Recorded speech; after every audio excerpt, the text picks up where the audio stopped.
Right, so yesterday I bought 2 stand-up paddle boards, and long story short, my grandmother passed away a few years ago and left some inheritance to my mother, who passed some of the inheritance to my wife and I. And my mom's desire was that we, not use it to pay the electric bill or to, do the oil change on the truck or something, but to do something fun and to sort of, do the kind of thing that we normally wouldn't do and couldn't do. And so I'm a big time researcher. It's part of the reason I retired at 35, by making good choices with good research. I also like to buy things that are used, better yet, used and broken, and learn how to repair things. But all of that research takes work and to some extent can be agonizing. And so to honor her desire, we basically just went to REI, bought the cheapest stand-up paddle boards we could find, which were these for $500 a piece. And I'm familiar with the Bote brand. I mean, I've seen them a bit. I've rented boats from them twice. And so I know they're decent quality. Honestly, I don't know. I don't know if they're like I don't know if they're like a Toyota or they're like a Porsche or Lamborghini in the paddleboard world. I'll find out over time. And I just did something that I really almost never do and just sort of said, I'm going to buy them new and live with them. And REI has a return policy. I don't take advantage of it, but it's there for a reason.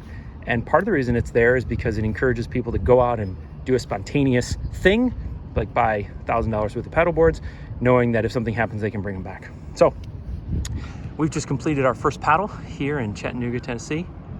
We went up and around McClellan Island with the kids. They have these little $100 lifetime kayaks. And I just thought I'd give you a very elementary initial response from someone who used to work in quality assurance. So overall, they're fine. I don't know exactly what to expect. I'm no connoisseur. And my intention here is not to beat up Bote or anything like that. Basically, they didn't lose air. They worked fine. We had a great time. So I'll tell you a couple things I like, a couple things I don't like. So I really like the pumps. Again, I don't know what's out there. I don't know what you normally get, but they have a built-in gauge, and they have this cap that you take on and off to go from high capacity to high pressure. That works great. The bags are a good fit and good quality, and they're not like super tight where you have to sardine everything into place. They have handles in all the right places. So they have a handle at the back, front, and in the middle. And then they also have a D-ring at the back, which we use to tow the kids. And you may think who cares? But on these, there's no handles at the back. And so my kids have to drag them. Whereas this one, which is a different brand, Pelican instead of Lifetime, they have a handle at both sides. So that's really great. And so Bote did it well. The bungee thing up top is great, works great.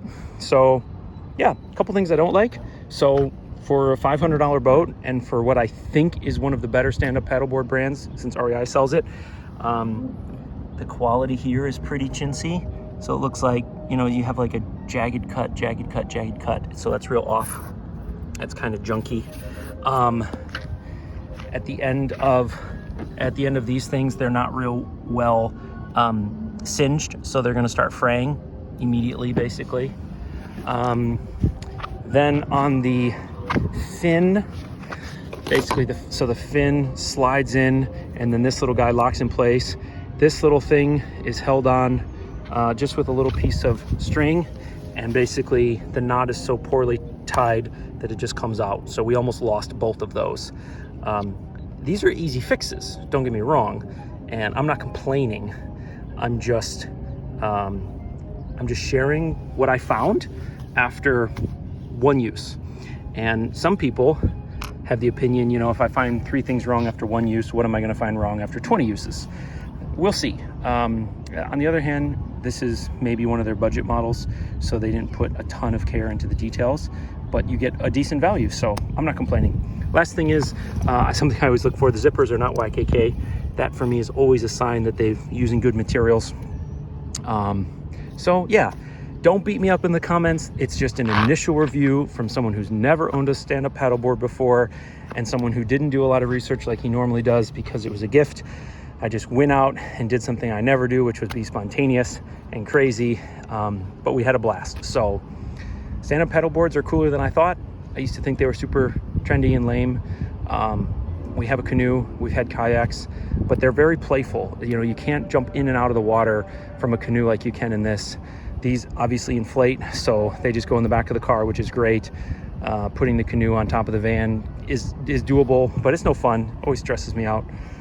So yeah, we're gonna try these things out. I'll do another review some other day once we've used them 20, 30 times. But those are my initial thoughts, and maybe they're helpful to you. Take care.